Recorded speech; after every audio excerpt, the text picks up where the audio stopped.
Hey, welcome to Live from Dennis's House. As part of our celebrity profile, today we're going to be talking to Glen Matlock of the Sex Pistols, of course. The mighty punk band, the Sex Pistols, that some say started it all out in England.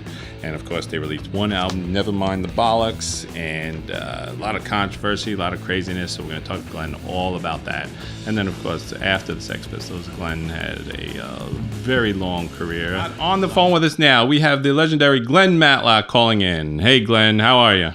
Not so bad. How you doing? Are you all right? Doing good. So we're going to try and wrap up your whole life, your whole musical career, everything in 20 minutes or less. So let's start from the beginning. Now, obviously, we all know you grew up in England, but what were your musical influences? What were your favorite bands as a kid? Well, it was quite diverse, really. But I mean, the main thing that really got me going was in the sort of early to mid '60s. We didn't really have a national radio station. We had this thing called pirate radio, where people had like pop stations, and they were based on boats just outside British territorial waters. In fact, a movie came out a few years back called The Boat That Rocked, and it's kind of like a loose, true story. Right. But that coincided with bands like the Kinks and the Yardbirds and the early Who and Stones and the Small Faces coming through, and like Tamla Motown being played for the first time. And that's kind of what sunk into me. It was like a really exciting time when I was like 11, 12, 13 years old. That's kind of what, to me, that's like the classic age of pop rock songwriting as well, Ray Davis, people like that. That's what got me. So now, when songs were kind of really, short and sharp and succinct. I mean, I remember talking to Ian McLaren, who was a friend of mine, the guy who was a keyboard player in Small Faces and then Faces, and I was saying, it's fantastic, there's 3.5 minute songs. And he said, no, they weren't 3.5 minutes. If you had them 3.5 minutes, they wouldn't get on the radio. They had to be 3, they'd be there editing stuff, and some of them were like 2.5 minutes, Right. So, yeah. Yeah, so now, when you started playing, did you start on the guitar or did you start on the bass? And I just had a cheap acoustic guitar, and I learnt my chords and stuff, and I kind of got a little bit better at it. I mean, the guitar I had was a plank, really. No wonder it took me a long time to learn. It was funny, when I was at school, there was a guy who was my friend at school, and he was about a week ahead of me knowing chords. His name was Steve Jones, and it's a totally different Steve Jones, but he would show me the chord that he'd learnt, and then a week later he'd show me another one. And then sort of somebody at school had a cheap bass guitar, which I bought, and started learning that. But I soon realised sitting at home playing bass guitar by yourself is the sound of one hand clapping, So you kind of have to get together with people, and I did a bit of stuff at school with some people, but nothing came of it. And then quite early on, I met Steve Jones and Paul Cook, who had a band, a fledgling band, and I overheard them saying that they were looking for a bass player because their bass player didn't take it seriously, and I just said, well, I play bass. And they said, what bands do you like? And then by then, I kind of got into the Faces. The Small Faces had become the Faces, and I said, I like the Faces. And they went, oh, great, that's our favourite band too. So I went and had a play with them, and I played a song that's off the Faces' first album called 3-Button Hand-Me-Down. And they were knocked out that I could do that because it's quite a complicated bass part. What they didn't know was that was about the only song I could play all the way. So next thing I was in the band with the fledgling Sex Pistols, but they weren't even called the Sex Pistols, and they didn't really have a name at that stage.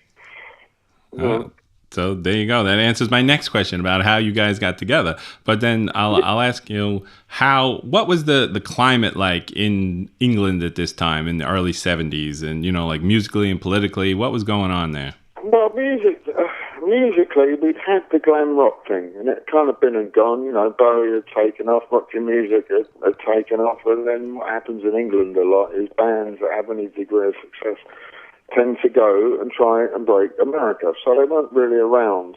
What was around was all that prog rock stuff, but maybe the rough end of it, bands like Genesis and Barclay James Harvest and the Moody Blues, who would do Wembley, and you might get a ticket to go and see them, and it didn't really mean anything to anybody. They sort of sing about fairies and hobgoblins and, the 6 wives of Henry VIII. It was just bollocks. But then there was another thing also going on, which was a bit more accessible, was this pub rock thing. But then that was kind of mainly older guys who would do R&B. But out of that, a couple of things came. One was Kilburn and the High Roads, which was Ian Doer's first band. Right. And then also there was a band called Dr. Feelgood. They were pretty good. It was a real hard-rocking, working-class British blues band, I suppose, really. And that hadn't been done for a while. The lead singer looked like he'd punch your head in, if he spilt his pint. Wilco Johnson was a guitarist. Okay. They were kind of cool. But we didn't want to be associated with that because they were kind of older guys. That was like the generation before us. So we started trying. There wasn't really anything for us, so we tried to start getting something together that encompassed all our individual influences, but was kind of different and new, really. But we was lucky because we was formed sort of under the auspices of Malcolm McLaren's shop, which was kind of the hippest place to be on a Saturday afternoon in London. But London was pretty dreary. There was a lot of political unrest. Everybody was on strike. There were power cuts. There was lots of, the miners were on strike, and there was sort of riots with the police, and there was power cuts because there was no coal. It was a real air of despondency, and London was really great, and it seemed like there was no future, which was what God Save the Queen was originally called, and it seemed like there was no future to us unless you tried to do something about it, which is what we set about trying to do. Right, and that's just what New York was like at that point as well in the 70s. It was a very bleak and sad time there. So I was talking to Marky Ramone about that, and he was filling me in with what was going on, and it was kind of funny. The common link between what we was doing and the New York American bands who became known as punk bands was Malcolm McLaren. He'd been going backwards and forwards to America because he had a second-hand clothes business and he would go to clothes fairs. But he heard about these bands. I think he met Sylvain from the Dolls, and he worked with the Dolls for a bit. I mean, Sylvain's a buddy of mine, although I haven't seen him for a bit. But I said, "How'd you meet Malcolm?" And he said, "Well, a 50s clothing thing." And Sylvain used to have a store that sold blue jeans. In fact, Sylvain's claim to fame is that he sold a pair of blue denim dungarees to Janis Joplin. Right. I had heard that, yeah. So that was all kind of mixed in there somewhere. But Malcolm told us about these bands, and he would bring back pictures and stuff. But none of the bands over there, or us, had made a record at that stage. So it was kind of uncanny how when we first saw the Ramones, and it was already up and running, how kind of similar they were sound-wise to us, And I think basically both sides of the Atlantic, both bands had got fed up with what was available and had taken a step backwards to go forwards, to make things more simple. I think that's the way I see it. Whether I'm right or wrong, that's what I believe. So. Yeah. Because, a lot of people are always controversial talking about, who came first, New York, England. And the way I see it as well as what you just said is that it was both going on simultaneously because of the environments. I would say it was a dead heat. Right. So now, what was it like in the beginning when you guys were just forming the Sex Pistols? Johnny Rotten was in the band at this point, and you're recording, and, are you guys getting along at this point? Is it fun before all the craziness starts, or what was it like? It was fun. I mean, Steve and Paul were a laugh, and we're kind of a bit white boy, as we say, like Steve was a bit of a petty criminal, but that gave him a certain edge to what he was doing. John was totally out there. I was more of a kind of a roll up your sleeves and get on with it kind of thing. I felt he was on some kind of mission. I've said this before, but it was like that scene in the Blues Brothers when they get out of jail and they're trying to get back together, and they go to some bar, and there's Aretha Franklin's the owner of the bar, and they want to see a fella. You guys are bad news. What's going on? Get out of here. And John Belushi says, well, tell Zeke that we're on a message from God, to reform the band. But I don't think he's on not a message, a mission from God. I don't think he was on a mission from God, but I think he was on some kind of mission just to get something happening and stir things up. And as soon as we did that in England, people were looking for something, but they didn't know what they was looking for. And as soon as they saw us, they thought, aha. And they started to rally around behind us. But the people who first come to the shows, the people who would come in and out of Malcolm's shop. And I was at art college at the time as well as working on a Saturday. And, I'd bring some of my kind of hipper friends down. And then you would start bumping into people like Mick Jones, who was at a different art college. And, one of the guys who ended up as a drummer in Street Polity and loads of different people. But some of the original people who came were people like Susie from the Banshees. She was somebody coming to the shop. She hadn't formed a band then, but I think we inspired her to do it. There was a guy knocking around called William Broad, who was mates with Susie. Well, he became Billy Idol. Right. But they were the few handful of gigs that we did. So, yeah. So then, like, the way I see it, like you mentioned, you were the force behind the band, kind of, besides Malcolm, but you seem to me to be like the brains of the band. And there's controversy around who wrote the songs. Now, well, it was a bit of a collective consciousness. People would bring ideas in. John was the main lyricist, although, I actually wrote Pretty Bacon. That's my lyric and my song. But it didn't sound anything without Steve and Paul playing it, or the way that John delivered it. Steve come up with ideas like No Feelings and Lazy Sod, but that's fine. A song like Problems just came out of a jam session. But I think my claim to fame is that the first three singles, Anarchy in the UK, God Save the Queen, and Pretty Vacant, I had more than a big hand in writing, although the first two, it's John's lyric, and then my set of chord changes, which kind of gets the whole thing going, really. Yeah. Yeah, that's a pretty good claim to fame there. So now, on the album, are you playing the bass on those songs as well? No, I'm not on the album. That was done after I left the band. And Steve played the bass on it. To be honest, I think I played bass better than that. He plays bass like a guitarist. Right. I play bass like a bass player. But I'm on Anarchy, you listen to that. In fact, a few years back, we did some Pistol shows, and Duff McKagan came from Guns N' Roses. He was there, and he came to me afterwards. He said, "Well, Glenn, I didn't realise you do all that kind of Tamla Motown stuff in the songs, and it really kind of gives them a colour and makes them breathe." And I said, "Well, yeah, that's proper bass playing." And he said, "Yeah, too damn right."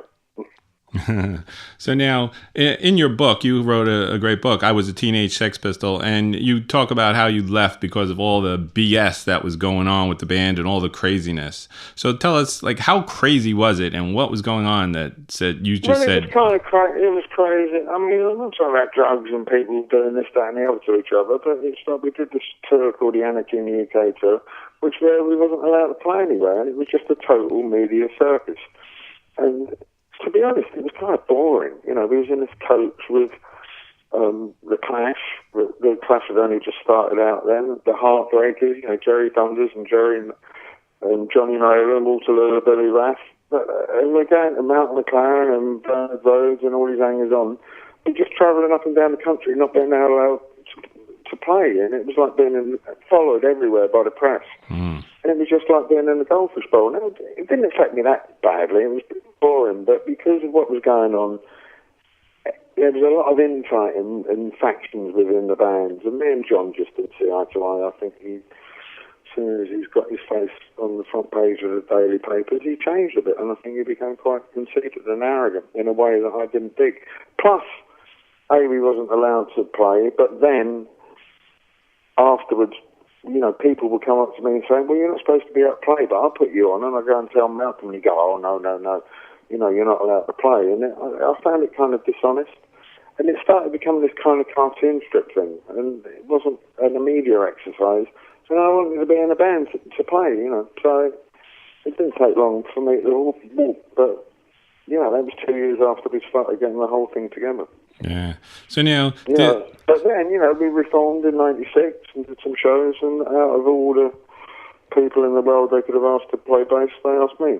Right. Yeah, I was going to ask you about that. So we'll talk about that now then. So I'm beating you to it, you see. You toured for a few years with them, and how was that? Well, we've done a few tours. It was fine, you know. We was all a bit older. We could have, you know, instead of just all travelling in the back of a van with each other, when we did the Filthy Luca tour, we were flying around the world first class on separate flights a lot of the time, and you can afford to get on with somebody better when you get a bit of space between you. Right. When you just meet up on stage. That's the way it works. That's the way lots of bands do it these days. I mean, we did another tour later, and John we was going across the US in a tour bus, but we didn't have one, we had two. John was in one, and me, Steve and Paul were in the other, and I'm going, this is a bit expensive, and Steve said to me, Glenn, listen, at least we'll finish the tour. It's money well spent. And he was right. Yeah, absolutely. So now, was there ever talk of you guys doing a new studio album? Well, when we got together in '96, me, Steve and Paul were up for knocking some songs around, and we did some stuff Chris Thomas, who produced Never Mind the Bollocks, and the live album. He kind of oversaw. I had an idea for a song, and Paul Cook actually had a pretty good idea, and somewhere there's a DAT tape knocking around with a backing, you know, two backing tracks that we knocked out in Guns N' Roses' Lender's rehearsal place, actually, something near Santa Monica. And it was from there, but John wasn't interested, so it didn't get any further than that. Yeah, okay. And so now, that's never going to happen now, you know. So now, what do you think? In a way, he was kind of right, you know, that maybe what we did back then was written in stone, and if we did something that didn't come up to scratch, it would work against us. But I see things like that as a challenge, and that's more of a reason to do it and not hide from it. That's right. See, now but, you know, you got all four of you got to be on the same page, and since John's such a major integral part of it, if he wasn't up for it, then that was that. Yeah, right. Maybe someday. But now, the Sex Pistols only recorded one album, and, you know, it was because of all this craziness. Now, what do you think? That, say, you know, the Grundy show didn't happen, and all the insanity didn't happen, you didn't leave the band. What do you think would have happened? Would you? I think then we would have been a band akin to the early Who. You know, we would have kept going a lot longer, but you can't really argue that way, because what happened is what happened. Exactly. You won't be calling me up now 40 years after the event if it didn't happen like that. So you just have to take it on the chin. But I've never minded about anything that happened. You know, I've always been pretty busy as a working musician, which is always what I wanted to be. You know, straight after the Pistols, I had a band called the Rich Kids. We had a modicum of success in the UK. Right. I think we was quite a bridgehead between punk and new wave and the new romantic thing that came after that. In fact, we did a one-off reformed show just for fun in the summer. The guitarist, Steve, he was a mate of mine, and it was fantastic. He died a few years ago, so he wasn't available. And Gary Kemp from Spandau Ballet played guitar. And, you know, then he said to me, because a few years back, I'd actually played with my all-time favourite band, The Faces, with Ronnie Wood and Kenny Jones and Ian McLaren. Right. I was going to ask you about that. Did it, but when we was rehearsing, Gary Kemp came up to me and he said, Glenn, he said, you know what you doing, me doing this with the Rich Kids, it must be like what it was like for you to play with the Faces. So it kind of goes round in a circle kind of thing. But I've always been busy, and then straight after the Rich Kids thing, I was toured the States. First time I went to the States, I was playing with Iggy Pop, you know. Right. Yeah, so I wanted to ask you about all of this stuff. Yeah, because you were in the Rich Kids. Don't forget, we only got 20 minutes. So now, also, all right, so let's talk about your band, the Philistines, now. Right. Well, the Philistines was a loose band. You know, I write songs all the time, and it was just a vehicle of a way of getting my stuff out. And I've done a couple of different Philistines albums, we say over it. And it was just whoever was around at the time plays on them. You know, I've never really got the business side of that together, but I think we cut a couple of good albums. And the last album we did, Born Running, I'm pleased with. That's kind of cool. But, you know, you do things and you move on. And I've got a new album in the can now with a couple of American guys that's actually going to be coming out early But certainly we're going to put an EP out in probably January, doing a pledge campaign for it as opposed as the way things are going now. But it's recorded, but it's got to be mastered and topped and tailed and made into records. But I've got Slim Jim Phantom on drums and El Slick on guitar, and we recorded it up in Rhinebeck. Oh, that's awesome. Murray McNulty, who he did Bowie's album before the last day. And the next day album. And you said that's coming out in 2017? Cool, it's good. El's a fantastic player. Oh, Earl Slick is great. And Slim Jim. Jim. Jim's a mate of mine. He's actually staying with me in London at the moment because he's just got a book out, A Stray Cat Struts, I think it's called, and he's over here doing press. So, yeah. Yeah, that's going to be great. I can't wait. Now, I saw the band SSHH with Zach Starkey and Clem Burke. Oh, sure. He's pronounced that. Yeah. Oh, did he come to that show? I wanted to. I couldn't go. It was a Tuesday night, and I had other plans. I wanted to go. It was in the Listen, city. Mate, I went all the way from London to do that. I'm sure you could have come from Tribeca or wherever you are. Yeah, I know. I wanted to go bad. So how was that? What? It was cool. Jack's an old friend of mine. We'd actually done a show in London. Paul Cook played drums, but he couldn't get to the States that time. So Zach asked Clem. Zach actually plays guitar in it, and his girlfriend Sif sings. Basically, he's made an album of their songs that have influenced them, but using the original rhythm sections wherever possible. And it all started out, he wanted to do a couple of Pistol songs. He said, would I play? And I said, yeah, I'd love to. Do you think Paul Cook would do it? And I said, well, I'll ask him. And Paul did, so we went and cut that. And then he wanted to do a Small Faces song, so he knows Kenny Jones, so Kenny Jones did it. But they didn't have a bass player. So he asked me to do it. So I did that. And then they wanted to do a Pretender song. And Martin Chambers did it, but they didn't have the original bass player, so he asked me to do it. And then they wanted to do the Mott and Hoople song, and then they didn't have neither original bass player nor drummer. Martin had played with Mott and Hoople, I know Ian, so I did that one as well. So I've ended up on half the album. And it's a thing for Teenage Cancer Trust charity, and they just wanted to do a couple of shows to promote it. So it's a good excuse to get out in New York. That's what I did. But I quite enjoy playing with that. He's a really good guitarist. He's got something going there, and his timing is very good. Yeah. So now you got any more shows with them coming up in the future? Not at the moment, but we're talking about doing something. But he's been away touring with the Who, and but I think that's all finished now. So we'll probably reconvene just before Christmas and see what shakes out. But the main thing that I'm working on is getting this album out that I've done with Earl Slick and Slim Jim Phantom. Now, whether it's a band or not, I don't know. I've been doing I've just finished doing a tour around the UK, just doing a solo show, just playing songs from all aspects of my career, and just me and an acoustic guitar and stories behind them. But I did Glastonbury Festival this year and the Montreux Jazz Festival, and it goes down pretty well, so. I actually, I saw you Asbury Park, New Jersey, a couple years back when you were doing the acoustic tour with Sylvain. Oh, right. Okay, yeah, cool. That was a great show. I love that. You got any plans for that? That's what I've been doing, and you don't have to worry about people's availability too much. Exactly. So they asked me back earlier this year, but I couldn't do it. But I might be coming to the States soon, so I'll investigate it. All right. They want to come over and try and set up some other things. But, right. I'm just a phone call away from getting on the plane and doing stuff.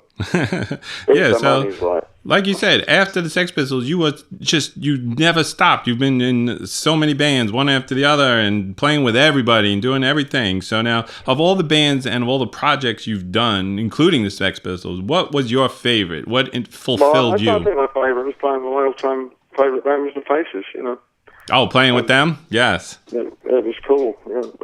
Yeah, that must have been amazing because, like you said... It was like falling off a log, and I didn't really have to do that much rehearsing because I learned to play these songs as a kid. People say, how do you learn the bass guitar? And I say the best thing to do is put a record on and just play along and copy the bass line. Right. Lonnie Lane was a great songwriter, but under-acclaimed bass player, and it was just a privilege to do that. You know, I could have made up some bass lines, but I think I had the wherewithal to realise that what he plays makes the songs work, you know. So I kind of stuck to that.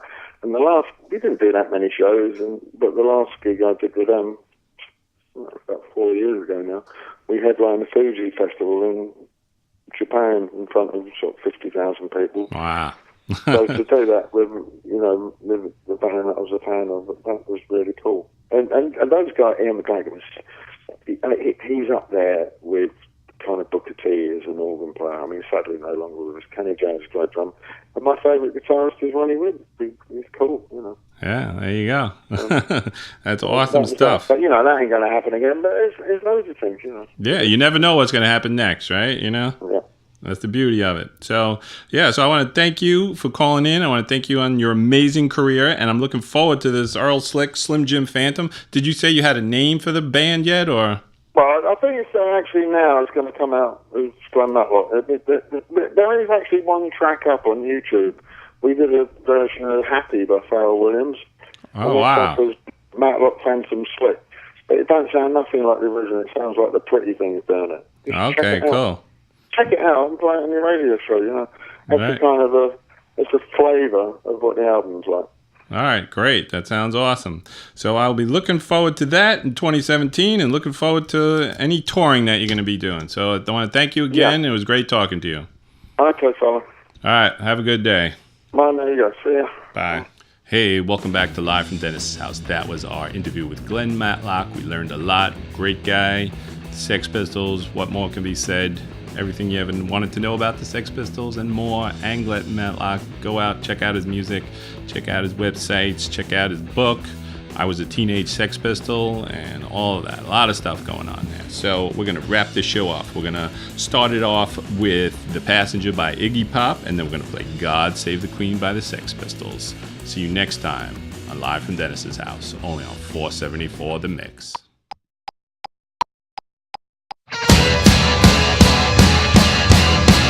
It might seem crazy what I'm gonna say. Sunshine, she's here, we can take a break.